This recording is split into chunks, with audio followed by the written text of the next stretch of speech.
again, this is Charlie Bellefontaine, and you're listening to the Homebuyers Hour on WCPT.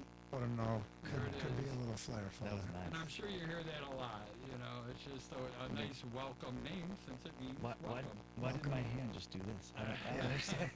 We got our own emoji. Right? So, Mario, if you don't mind, give me a little rundown about you, your business, your team. And I know you work with Nicole, who we had on here last week. So, give us an idea why you're important to me. Me and Nicole, we partnered up in April. We've been working together since 2020.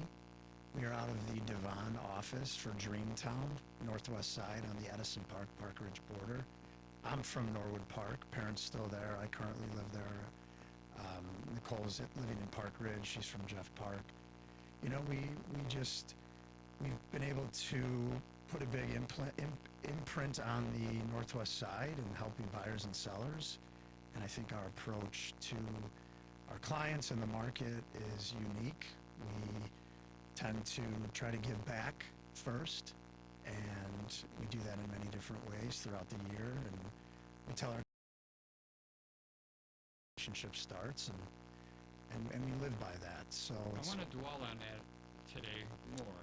Sure. About how the relationship starts after the purchase and not before or during. And I know it does. There's always some building up on there. But that really interests me. Okay. You know, about building that trust and everything else on there. So you guys do move a lot of houses in that. And how big is your team? We have,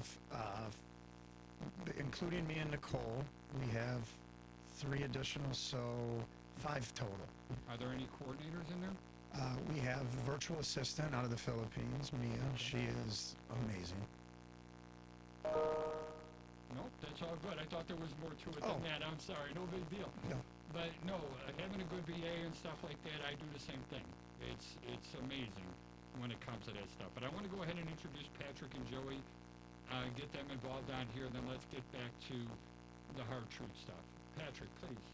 Good morning. I'm Patrick Loftus. I'm a real estate lawyer. What does that mean? It means that when you're buying or selling a home, you would get me involved to make sure things go smoothly. I like to be found on social media because I find calls and texts to be distracting. I mean, you can, but, you know, I'm not going to tell you my phone numbers. On Instagram, find and follow me, Loftus_law. On TikTok, find and follow me at LoftusLaw. And usually I don't introduce, myself in the beginning. My name is Charlie Bellefontaine. I own Chicagoland Home Inspectors. Our phone number is 312-544-9180. And we also do home inspection education. And that website is, it's the Home Inspection University of Illinois. That's what we own. And that website is www.HIUIL.com, so HIUIL.com, for Home Inspection University of Illinois. And my favorite mortgage broker is Joey Mathews, and mostly it's because I don't know why I get all nerdy on this, Joey, but I always want to know what's going on with the rates. How's your business going?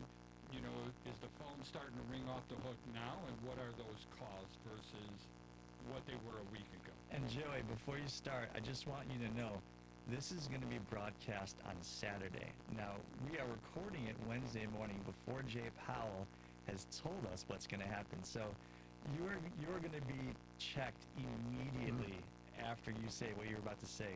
No pressure. Go. Sorry, guys, I blanked out. What happened? Anyway, so Joey Mathews, NMLS 1330694, the VA Loan Nerd. You can find me at VALoanNerd.com or across all the social medias as at the VA Loan Nerd. Feel free to call or text me at 630-235-2405. I've done this before. So what do we got going on? Only like the biggest day in a while, right? We got the Fed is going to announce their 25 pips rate cut. You heard it here first. I just think if they with how hawkish Jay Powell has been just ever, if they were to do a 50 bips cut, I think they would give the wrong message about the state of the economy. So I think they're going to play it safe. It also, they don't meet again until November, and they're going to cut again in November, but this also allows them to see what the initial cut does before that next meeting. And at the next meeting, if the cut is creating a nice soft landing like they're anticipating, then we see another 25 bips cut in November and another 25 probably in December. If the economy, long story short, if we're still getting, if jobs are still getting crushed, if we're still too loose on jobs, after this cut come November, they will do a 50 bips cut. I have seen over the last 10 days pricing improving, but I think it's because we are leaning more towards a 50-50 shot between a 50 bips and 25 bips cut in the Fed funds rate. And keep in mind, these cuts are already priced into the market, mostly. So if we see a 50 bips cut, we'll see pricing improvement today. If we see a 25 bips cut, as I would expect, then we will actually see pricing get worse through the day because I think more traders have been buying as they start thinking there's still a shot at a 50 basis point cut at the Fed fund rate. So yeah, that was a lot of word vomit. Let's go. Well, Joey, I want to highlight a couple of things that you said. When you talk about a 25, quarter point cut in the Fed funds rate, we're not talking about necessarily a cut to mortgage interest rates. Okay, this interest rate cut is designed more to put additional cash into the economy to encourage employers to open up more jobs, to seek growth, right? Yeah. I mean, that's it reduces the overnight cost to borrow funds between banks, right? And I know that doesn't feel like it affects anybody, but when banks are borrowing money to you, they're also being charged interest by the Fed by the money that they're borrowing from the Fed, and that is when, if they're spending more money, you're spending more money. Now you can't afford employees. Now, and they're trying to obviously tighten up jobs after a long term of being extra tight. Now we're seeing a lot of loosening. They're just trying to not see unemployment jump more than where it's at right now. Which, at the last meeting it was 4.2% again. I want to say, or no, it was 4.1. The meeting before that it was 4.2%. Yeah. So Right, there we go. range. There we go. Where do we want to be again? It's hard to say. It used to be 5 they to don't want to 6%. be yeah, they don't want to be under 4.1, but 5 to 6 is like a solid number, right? That was considered full employment, as for most of my adult life, and until COVID happened and changed everything. But yeah, I mean, Joey, what I'm hearing from you is it's like if banks can get 5.3% interest by just putting their money at the Fed, why would they do anything else? To be, really, it's an easy play. As that rate goes down, they are going to do, the risk-reward analysis, and they say, well, we can lend it out at, whatever X interest rate, and it makes more sense not to hold all of their reserves at the Fed, and instead start to lend that money. And as soon as corporate America hears that money is available and it's affordable, they go, all right, we are drunken sailors at the party, and that means jobs. I like being a drunken sailor. That's not a bad thing, is it? I don't like the combining the two. I think sailing is something you should do, relatively sober. I mean, power boating, maybe a couple beers, but sailing, I'd probably want to have my wits about me. And now flashback Very to where hands-on. I almost died in Belmont Harbor, I think it was. I was on a friend of mine's dinghy that sank in the harbor in the fall or something like that. But anyway, I digressed and stuff. Joey, is your phone ringing more or less right now? It's my phone is ringing constantly. People looking to refi right now. I locked some this morning already. I'm locking another one right. Well, I was locking another one right now. I got that lock pushed. Now I'm focused on the radio. So, and plus there's also still people buying. So it's a refi plus buy. Yeah, I mean, Yeah, you guys are congratulations busy. to everyone working on the refis because freaking you got a ton of equity to mess with. Congratulations. If you're looking to buy, it's going to be tough out there, but make sure you have the right team in your corner to get your offer accepted. That's the most important part for you. And I couldn't agree more, but is it really that tough to buy right now? Is the market softening up for the buyers? And Mario, I need your help on this. I think buyers are starting to get a little more leverage than they were earlier this year.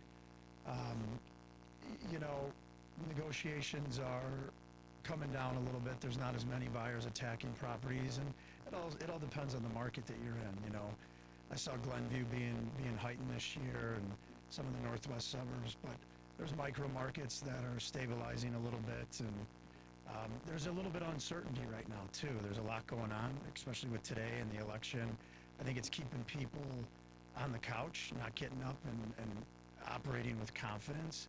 So a little bit of hesitation at the moment. Yeah, and that just doesn't make sense to me. Maybe my brain has definitely worked, but I just don't get it. Why does the election have anything to do with home buying, or getting a home for their stuff? And Patrick's looking at me like, you dumb. I mean, it doesn't have to make it doesn't have to make logical sense to you. I mean, number one, it does.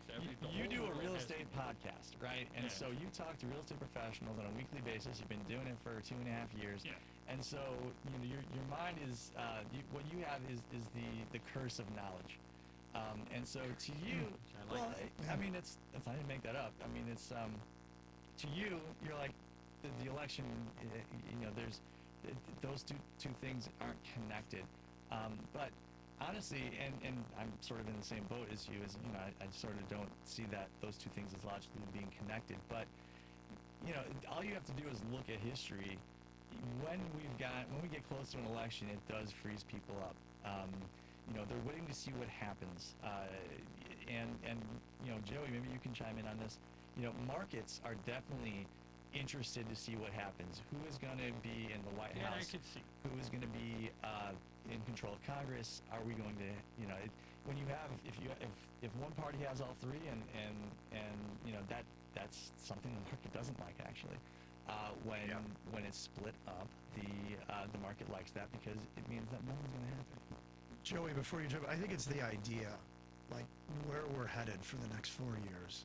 It's this 1,000-foot view, and you're looking down going, however the coin lands is going to determine so many different factors. And I don't think a lot of people have that extensive of knowledge on the economy and how finances work. And so they're just kind of looking at it as a feeling almost. Mm-hmm. Do I make a decision right now? Is it going to hurt me? Or is there a benefit waiting a little bit? Do I give it a little bit longer? And we know with the knowledge that timing the market is impossible. You buy when you're ready to buy, you sell when you're ready to sell, and you do other things to kind of make up for the shortcomings of that. So, and you refinance in between. Yeah. Uncertainty freezes people in place, and a presidential election, it by its very nature includes uncertainty. And I don't want to say like, well, this one's special, this one's different, but I do think that the uncertainty of the direction of the two presidential candidates increases the uncertainty. If it's a baseline of 5, let's say you've got I don't know. We could go back in the past and think of elections where it's like, well, if one wins or the other wins, it's not going to make a huge difference. But I think when we talk about the agenda of each side are vastly different. And they're playing. Who needs to turn off their Outlook? Not me. Not me. You were saying, That's going to be my stupid outlook. I don't know how you're hearing that. Both candidates are playing to the emotions of the public right now. Politics, right? Well, everybody plays to your emotions because when we cause somebody's emotions, we cause them to take action. Or inaction. Yeah. Right. Mm-hmm. You provoke an emotion, you provoke an action, or stopping an action. One of the two, as I like to refer to it that way. But I guess I want to stay focused a little bit on that. Expectations and things being slow and stuff like that. And let me just explain. I got my stepdaughter and her boyfriend. I want them to buy a place. All right, they're renters, and they both make a good income, and they both have savings. They're ready to go, right? But they're afraid. They really don't want to get into a place and have it lose money, and they think they're going to lose all their savings and finances and stuff like that. And I'm like, if you're going to live in a 3-6 flat building, why not buy one and let somebody else pay your rent? And I just had a client do that.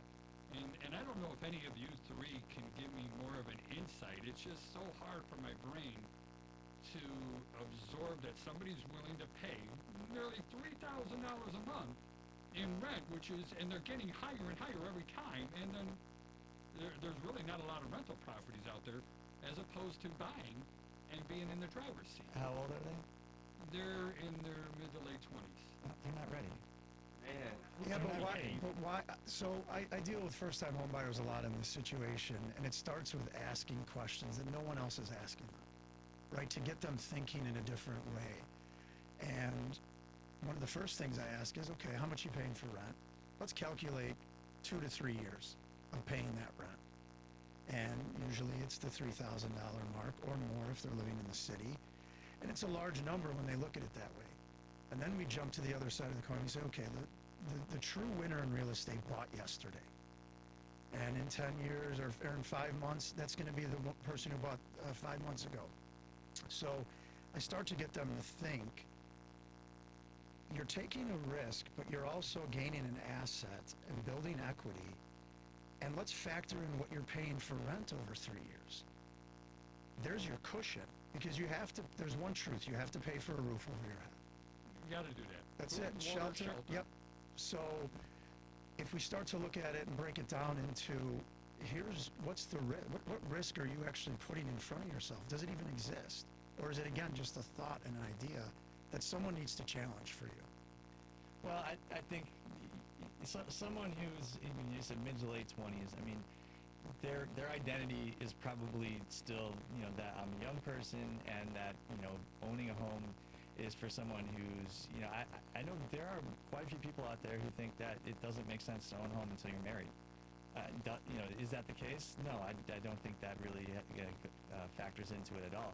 But there are many people that think that that's the natural progression of life. So, you're dealing with, I think, some cultural, biases or just identity issues. But another thing that people don't, especially if you're renters, especially, if you've only been paying, big boy taxes for a few years, you don't realize that all of a sudden, with the way the standard deductions are today, and I don't know what's going to happen once the 2017 tax bill sunsets. I believe that's happening soon. But you start to bring Schedule A on your 1040 into the mix, which really, back when the standard deduction was like under 5K, that was a game changer as far as your real estate taxes. That was a huge game changer. I remember my first tax return after I bought my first place. I was just like, oh yeah, this is all right, and it's always now. Last year, the standard. I'm married now, and we get 23 grand standard deduction. Schedule A didn't factor in. It was really all about the business side of things to cushion the tax situation. But sitting someone down and doing that math as well, that may I think at the end of the day, if you could show someone a situation where their lifestyle would be at least the same, but they're paying less than what they'd be paying in rent, I think that would be persuasive. I think if it is equal or more what they'd be paying, I don't think that it's going to be persuasive to say, but you're buying an asset that's going to appreciate, and you can use that as a springboard to the next thing and the next thing and the next thing. They're going to look. They're not going to have a long view of things. That they're too young to really have that kind of perspective. Speaking very generally. Joy, what three things do we need, and where do we put our money if we want to build wealth? Is there just real estate, or is there other Bitcoin. things? I know that's. I'm a real estate guy myself. No, you got to have a balanced portfolio, and real estate assets absolutely has to be part of that. And what you're saying, it's interesting that it's your kids that are on the fence about buying, but generally Gen Xers and millennials are the ones who are really on the fence. Like, oh, I don't want another 2008. Gen Z there are more buyers at 25 years and younger than there were with Gen X and millennials. Period. Yeah, 2008 was a big kick in the kneecap. There's no doubt. It's a defining moment for anyone 30 to 50 years old. And their kids. But that comes into the education. They Yeah. look at that and they think that can happen again. And then you ask the And again, question, why do you, It absolutely can. Anything can happen. well, right, but a lot has changed, and Joey can speak to it. We don't need to go down that rabbit hole, but there's no reflective, happenings of 2008. Yeah, the macroeconomic indicators they're nowhere near where they were in 2008. Yeah. Add into the fact that there were significant reforms to the mortgage business that Joey could speak to that really put some significant guardrails against the kind of rampant overlending that was taking place prior thereto. And I saw it, and it was, as a young person at that time, people were talking about like, no, real estate never depreciates in value. That people said that with their full chest. That was like the dogma, and that was why that was one of the things that fueled refi after refi after refi, and these just completely unsustainable increases in property values, and Taking money out of the house. add in fraud and other things. It was like not great. And there was also the shock in the gas prices back then too that a lot of people seem to forget. And I was a victim of this, and I shouldn't use the word victim.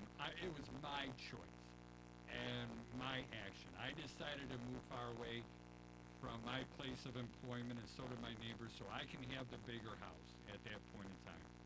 Problem came in when gas prices then, we're talking 2007, not today's dollars, when gas prices hit $4.50, $4.25, which is an equivalent of $6 to $7 a gallon today. And you think about that kind of money, and again, we go back to food, water, shelter. You're going to go to work, you're going to pay your mortgage, you're going to buy your food, you're going to get your necessities, but you're not going to go out to dinner. You're not going to go to the movies. You're not going to travel as much as you're going to do. And then those industries start to start. Yeah, I'm just And gonna use my that's credit where cards. everything comes in there. It's fine. Charge, right? I learned that from Yeah. Wilma Flintstone. Okay. Joey, do you know who Wilma Flintstone is? Sir, you're I don't the know youngest one, I think. how young you think I am, but yeah, I I know know who the she is. Flintstones, sir. Nice big set of pearls. Charge it. We have fun. And I learned that from her. All right, Joey, I want a story from you. I want a hard truth story. So give me a client that you were getting a mortgage to that you had to give them bad news. And how'd you do it? Bad news? Well, I mean, my bad story is a good story for me, technically, and it just happened less than a month ago now. Buyer shopped me immediately with an online lender. I saw their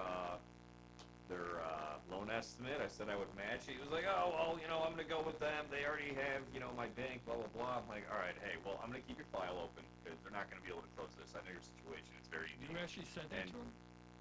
Oh, yeah, absolutely. Absolutely. I know I can close it. It sounds cocky, but man, do I like No, it. well, You I know who my competition is. At the end of the day, I know who this is, and I know they're going to have issues. So a week before closing, I ordered my appraisal. I paid for the appraisal out of pocket myself. And we came in over $100K over the purchase price. I was like, all right, On the appraisal? cool. Yes. It was a $700,000 purchase, came back at $800,000 on the appraisal. I mean, sometimes that anyway. can be a problem, right? Like sometimes No, the seller doesn't get told. No, I know, but I've heard scenarios where an appraiser's like, I could actually make this. This could be higher, but like if I do it much higher, there's going to be like Oh. flags over at the lender. Yeah, because- Fannie and Freddie, they have reports that indicate the potential overvaluation of a property. It's a scale of 1 to 5, 5 being the highest, 1 being the lowest. So, and thankfully, you get 2 scores. So you get the Fannie score and the Freddie score, and if one of them's lower, just make sure you're switching your lock to whoever's lower, so you're gonna have to get a desk review or a field review or a second appraisal. But yes, correct. That's a thing. Anyway, so the other lender, it's a week before. They're supposed to close on Friday, and now it's the Monday before closing. And the list agent calls me because I told everybody I was keeping my file open. I was like, "Hey guys, I know they're switching lenders. Whatever, it is what it is. If they close, awesome. No matter what, if the other lender has an issue, I promise you I can close this thing on time." So Monday comes around and I get blown up by the list agent, the selling attorney, or I'm sorry, the buying agent, buying attorney, selling attorney, and they ask if this can still happen because the online lender was requiring a bunch of repairs from the appraisal and had never gone to underwriting. So I said yes. The guy called me. He was like, "Hey, can you still match your loan estimate?" I was like, "I can't anymore, man. I offered it up front, but it is what it is now." So, long story short, could have saved some money by sticking with the guy who knows he can close things, and it is what it is. But yeah, I'm very blunt with people. I know who my competition is, and I know who can close what. So those are some hard truths. Joey, question: do you ever, when you're initially talking with a potential client, a buyer, and do you tell them, hey, or ask them, are you guys planning on shopping the rate? If so, could you give me an opportunity to match? Do you set the stage with that ever? I really don't.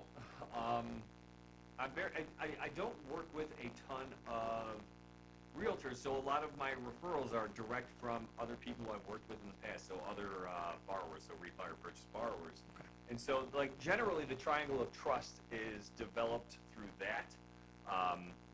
I never really have that conversation. I know that I'm very competitive, rate-wise, all that good stuff, because I have myself set up to be very competitive. So the only time I ever see myself getting beat is with those really ungood company. I'm not going to say the bad word. Crappy companies that at the end of the day, you're going to see these rates, but if it never closes, you never had the rate in the first place, right? And that's what it's hard to impress upon people, because they just see, oh, a mortgage is a mortgage is a mortgage. They don't see what goes on the back end. They don't see the knowledge base that you have to know if you can close something or not. So, yeah. And those loan estimates are incredibly confusing. And, Joey, you and I had a scenario where I was looking at 2 loan estimates. I'm just like, I don't know. And yeah, I look at loan documents. I look at these things all the time. And I was just like, I could spend an hour on this and really try to dive into it, or I could just send it to Joey and he'll tell me in 2 minutes. And it's like, if I'm having difficulty, I don't see where your average consumer stands a shot at doing anything other than looking at the rate and being like, well, this one's lower than that one. Yeah. So did you get that mortgage or not? Me? Yeah, absolutely. I closed it. I actually ended up closing it a day early. That's amazing. So it came back to me on Monday. I had it clear to close Tuesday. We closed on Thursday. And I sent the CD out, the closing disclosure out, the Thursday prior, just because I knew I was going to have a compliance issue if I didn't for the closing timeline. So yeah, we ended up closing a day early. Now, most of our clients are direct-to-consumer, and there's always a lot of price shopping. And one of the things I will not do is match somebody else's price. And my thought process is, you match my service if we're going to match your price. And then I have to be able to explain to my clients why my service is worth twice what our competition is charging. Because when people search on Yelp, I know that there's people, our competition, and just like you, I'm a businessman, I want to know my competition, and I know they're half our fee. And so now why not save $250 and go with that other person as opposed to spending $500 with me? And I got to be able to articulate that in a very short minute. So I get it. We're there, and I don't land them all, but I think we do a pretty good job at landing most of them. But again, it goes back to the hard truth. It's like I can sit there and tell you anything you want. And Mario, I'm sure that you've dealt with home inspectors or maybe even attorneys or mortgage brokers that will tell everybody what they want and they'll be happy. But then when you finally get to the end, all of a sudden you got 600 plates spinning on 600 sticks and 500 are falling down because you just can't do what you need to do. Yeah, and I mean, with sellers and with buyers, from those initial listing presentations at their home or meetings at the office with my buyers, I'm letting them know that we're not always going to maybe be on the same page, because there's a lot to a real estate transaction, and some of them have no idea where it's going to go from the beginning. So looking them in their eyes and letting them know that I'm going to be here no matter what. I'm going to give you those hard truths. I'm going to tell you things you might not want to hear sometimes. I'm going to point out shortcomings. on either the house you're trying to buy or the house we're trying to sell, but do it in a way that says, this is for the greater good, this is for the outcome. And use that experience that we have, our team. We meet once a week, we collaborate on all of our deals, what's happening, and we use this experience and this continuous market knowledge and sharing these to guide our sellers and buyers. But it comes down to telling them uncomfortable truths, hard truths, and I think that builds confidence in who they're working with. They can look you in the eyes, as I said before, and say, Mario cares. He actually cares. You know, maybe that was a tough conversation, but he cares. And don't get me wrong, I'm not trying to diminish the caring part, but it is more than just caring. All right, it's a big part. But you also have to have the knowledge to back it up.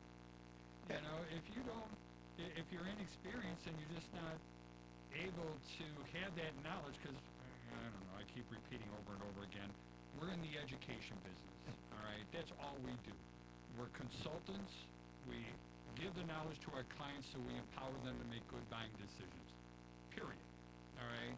And if you don't have that knowledge where you can go ahead and do it, I think that's why so many, or such a high percentage, fails, except for the real estate attorneys. They seem to never go away.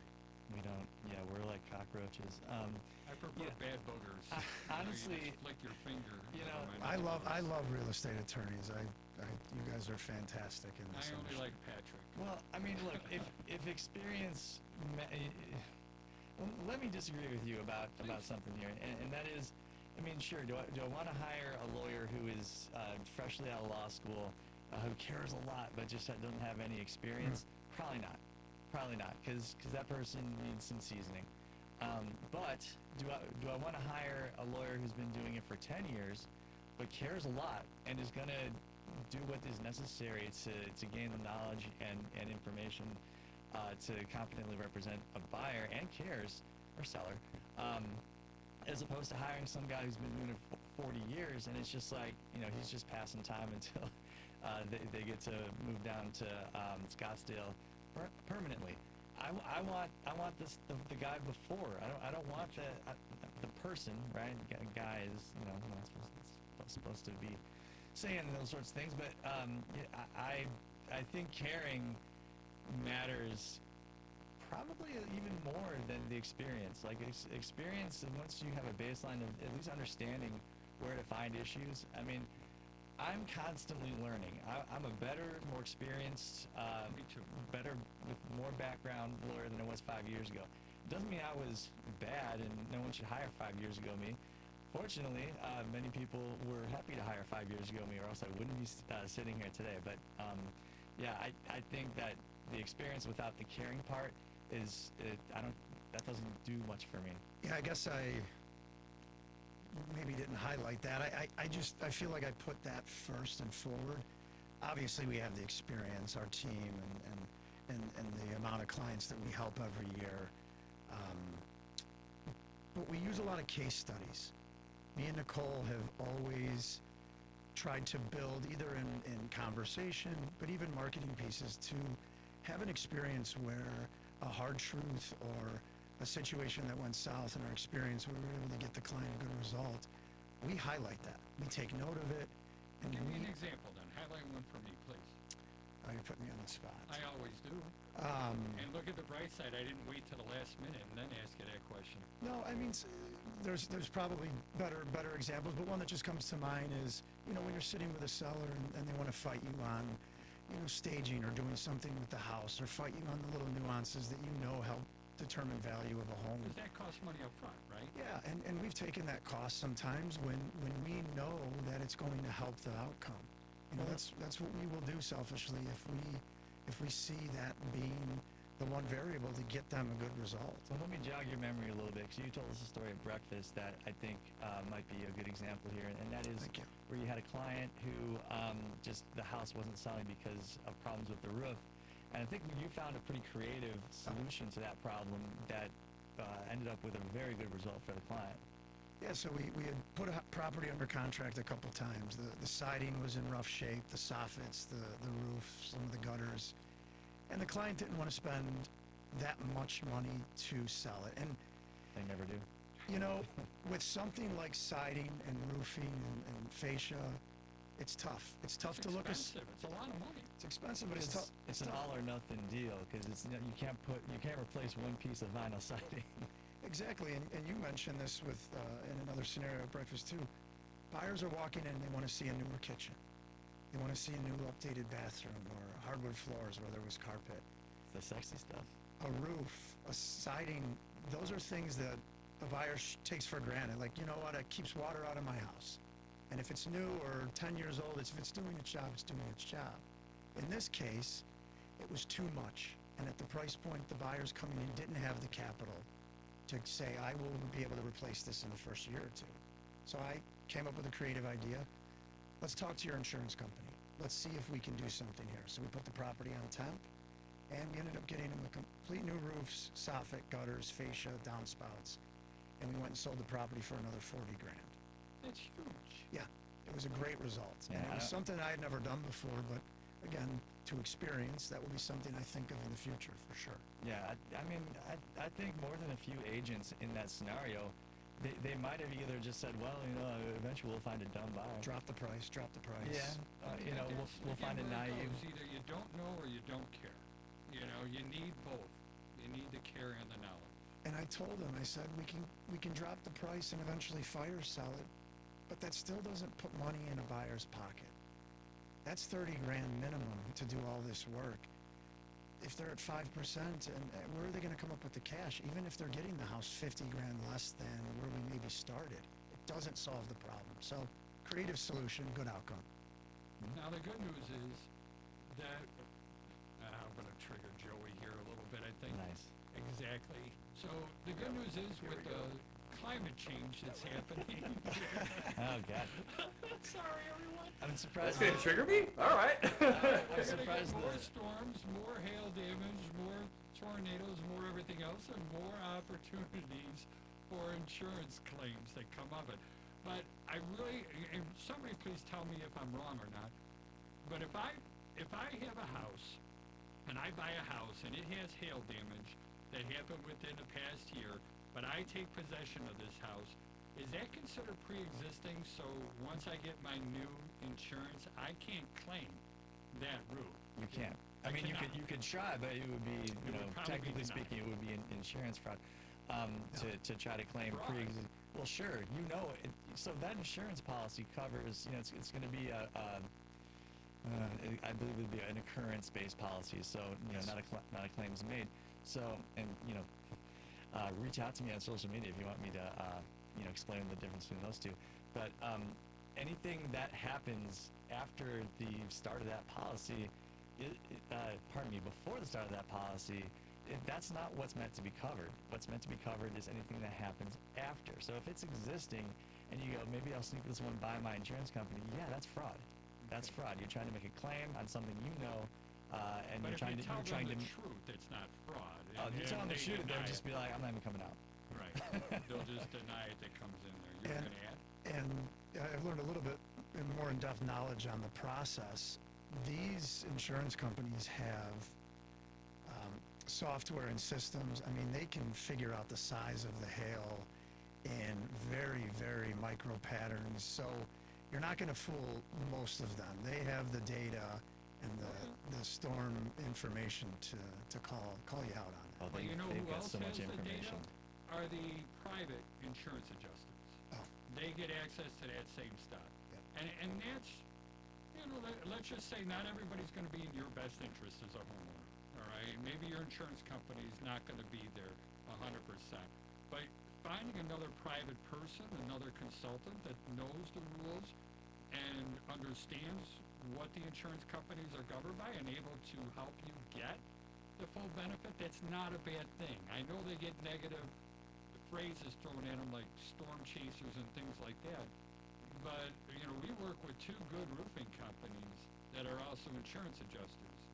And they've done wonders for our clients Oh, absolutely. in getting stuff like that. So I think it's a smart idea. The only thing that I have to take back on what I've been coaching my clients on, because one of the insurance agents told me that you can make a claim on somebody else's insurance. Of course, you have to get their permission. you have to do this stuff, but it never dawned on me how long it took. And it's weird because I did have hail damage done to a roof that I owned in the past, and it seemed like it was less than a month. It was like 2-3 weeks before beginning that a roof is replaced and payment is made. It depends on so many factors. It depends on the insurance company. It even depends on what year, what kind of year the insurance company's had. I mean, What do you mean by that? well, I mean, is this like the 5th major storm in your area where they're look, insurance companies are a for-profit business, and Absolutely. the whole thing is based on we take in more premiums than we pay out in claims, and they have control over the premiums, and that's where they have actuaries that are like some of the smartest people out there, who they're almost they almost have a crystal ball by doing math and based on different all kinds of different pieces of data to figure out how to remain competitive as far as the premiums they charge and still make a profit, and they do quite well with it. But they have no control over the claims that come in, and so if there is a year where there's more claims, let's say it's in Florida and there's a very mild hurricane season, I would imagine that if you have a claim for property damage on your home, you're going to have a lot better time of it than if there have been 2 major hurricanes coming through in a fairly small geographic area. So, yeah, if that was a relatively calm summer that you went through that, it's just it's a crazy thing. All right. And premiums go up. I mean, you're paying for the roof almost indirectly when a market's saturated with claims and everybody's go up by 15%. And that's the reason why I have trouble right there. What you just said is why I have so much trouble when people say, "Oh, I don't want to get a ding on my record. I don't want to, do this. I don't want to cause my rates to go up." It's like your rates are going up. Yeah. It has nothing to do with your house. It has to do with your neighborhood. That comes in there and your credit rating. What do you mean? No, well, let me just be real cynical for a Please. second. I mean, why would that be? Why is there this conventional wisdom that making claims is bad and it's going to cost you money in the long run? It's not that notion didn't come from out of nowhere. That's something that insurance companies want you to think, because it discourages, it causes an emotion to take place that I don't want to pay more money, and it causes inaction because people think that, well, if I don't do this, it will be a better outcome for me. And I just witnessed a weave? Gross. Look, at the end of the day, you're buying this insurance. The whole point is to mitigate risk. The risk that you're mitigating is that you will have a large unexpected expense at a point in time that you're not able to bear that expense. So you pay a little bit of money over short periods of time so that they have the money of yours to pay these claims. And so take advantage. Use the product you're buying. People do. If you knock, that's why they knock on the doors and they say, "Hey, we got 2 of your neighbors' new roofs. You want us to call your insurance company?" Yeah, sure. Nobody says, Yeah. I got 5 years left on it. I'm okay. But I have had neighbors that did do that. That refuse to do it. And again, everybody gets to make their own choice. decision, I'm yeah. going to wave my American flag. I'm selling next year. I don't want anything, I don't want anything insurance-wise to pop up. Whatever their reasoning is. The more I just read the comment section in the various social media, places, the more I'm just like, man, there are some people out there with some really, really ill-informed, really unfortunate ideas out there about how stuff works. Yeah. All right, I'm going to share a hard truth, and I want you 3 to jump in and tell me how I should handle this one. And this was going back about a year and a half ago, and it happened a couple times, surprisingly. I had people tell me that we bid $50,000 over asking price on this house. I need you to make a big long list so that we can negotiate these things down. My response to them was, listen, we pride ourselves on making a long list. We're not going to lie. We're not going to fabricate.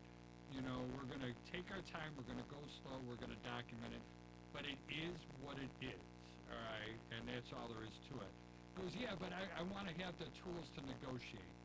And I'm like, if you want me to tell you that I'm going to go ahead and get you this super long list, I'm going to make a promise that I can't deliver. And I won't do that. And what do you guys think? How do you handle a client or a potential client? And these did end up being clients, even though I said no, to them. How do you handle something like that if they're calling you and wondering about the same thing? Because we're all in the same boat. I missed it. This is a buyer paying $50,000. What was the scenario? They wanted to find a bunch of stuff. The negotiation didn't turn out exactly the way they wanted. They're paying $50K over what they thought the house was worth. And so they go to Charlie and they go, I need you to find a crack in the foundation, a bad roof, shifting, find me $50,000 worth of stuff so I can knock these guys back down to what I think I should be paying for the house. Well, you hear this a lot from buyers. I don't want to overpay.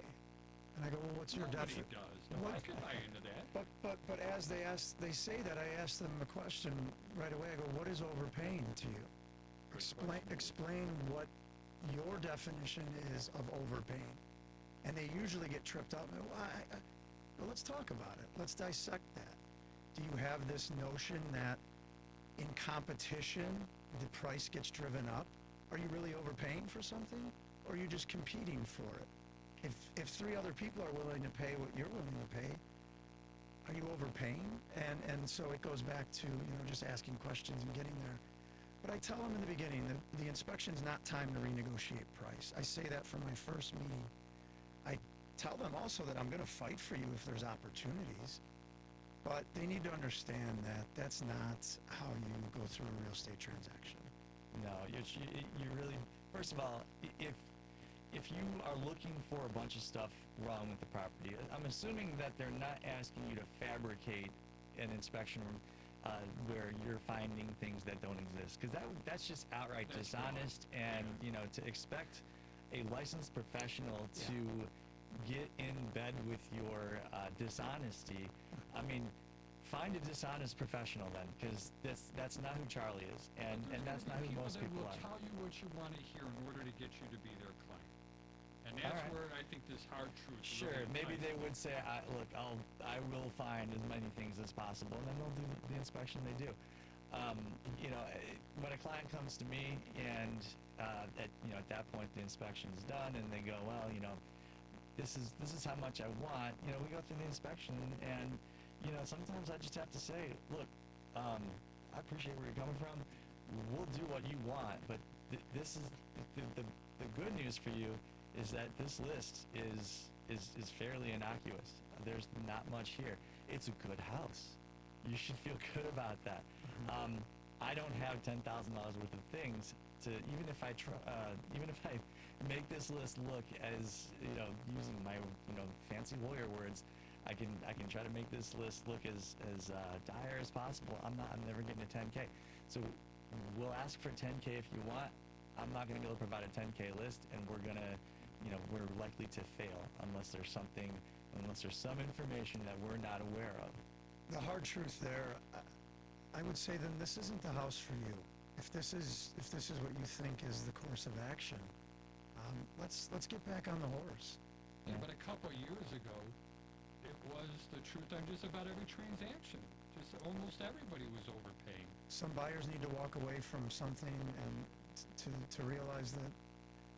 What do you mean by overpaying? 2 years ago, if you bought a house 2 years ago, Forgive me, over mispriced. They were bidding. You might have thought you paid more than you should have, but if 2 years later you're looking at what the value is now, you're going, oh, man, I did good. I tell buyers, have amnesia when you look at that list price, because all that is a strategic set of numbers that the listing agent and the seller have come up with to enter the market. So if we end up over that, it's not overpaying. You're capturing the property. Let's not forget what our goal is here. Yeah, on the list side, I'm sure the conversation is, look, let's target a number that is either right there, even slightly less, because we want to stoke a bidding war, which is going to, in all likelihood, result in an over-ask sale price. So So you know the psychology. You can paint that picture for them and reverse it. I think that's really effective. It's there's so much psychology in the numbers of it. It's wild. We could do a podcast on that next time. No doubt. Or a radio show. That's right. Coming in, I know. Podcast. Mario's laughing at me. I'm novice, very Mario- novice Mario here. I'm doesn't- learning the ways. He doesn't understand my Mario triggers. doesn't have enough gray hair to be on a radio show. He's a Oh, that's for podcast sure. man. Yeah, he's still young and handsome. This boomer, you know, It's a and I am podcast. a boomer. All right, that comes in here, but it's I don't know. It just gets crazy sometimes. But it's the whole idea is what was the smart aleck comment that always came up? How much is my house worth? Well, it's worth whatever anybody's willing to pay. Mhm. You know, that's what it's worth. And then how do you figure that one out? I don't know. You know, but that's where you come. That's why Right. we rely on the professional that is responsible for having that knowledge and having that wisdom and having that expertise and experience. And I couldn't agree more and stuff like that. But anyway, that's enough of my little whining and stuff like that about, you know, hard knocks when it comes into this. We are getting up towards the end of the hour. Hard truths. Hard truth, right? And hard knocks that comes in there. I would like to get some final thoughts and words and stuff like that. And a lot of it has to do with value that comes in there. So, you know, Mario, I'd like you to talk to a home buyer or a home seller right now and give them a few words of wisdom. You know, what are the most valuable things that you want to find about a real estate broker? What are the things that you should be looking for? And how does a real estate broker prove that they have what you need? Well, I think you need to. I sit down with my buyers and I want them to leave our meeting feeling that at every turn, every moment, every hiccup, I'm going to have their best interest in mind. And I do that, and that comes with experience, case studies, talking about what to expect, letting them know that they're not going to learn everything in this 45-minute meeting. But along the way, I'm going to use many opportunities to give you the knowledge that I have inside of me so that you feel confident and go, Mario, we love this home, go get it for me. Or Mario, yes, we listen to your words because we trust you. I couldn't agree more. I love it. Patrick, can you give us your contact info, please? No final words from me. No final words for you. Nobody likes you. Well, Let's get that in understood. today's society where we're so, anyways, no final words. My name's Patrick Loftus. I'm a real estate lawyer. My law firm's called Loftus Law. Find me on Instagram and find me on TikTok. Instagram, Loftus_law. On TikTok, Loftus Law. I give you everything you need to know about what I'm about, and if you like it, you know, we can work together. I love it. Joey, please. Joey Mathews, VA Loan Nerd. You can call or text me at 630-235-2405. Find me at theVALoanNerd.com or across all the social medias as at the VA Loan Nerd. And you still had the most romantic voice on radio. I can't agree. Find him driving Love around. you, Sounds babe. like Frasier. Find him He does. driving around Phoenix in a wrapped Cybertruck and, you know, Prettiest thing in the world. honk at him. And honk at 'em. My name is Charlie Bellefontaine, Chicagoland Home Inspectors, and I just want to thank everybody for listening, and thank you, Devin Tingle, for making everything work. And that's all I got. My name's Charlie.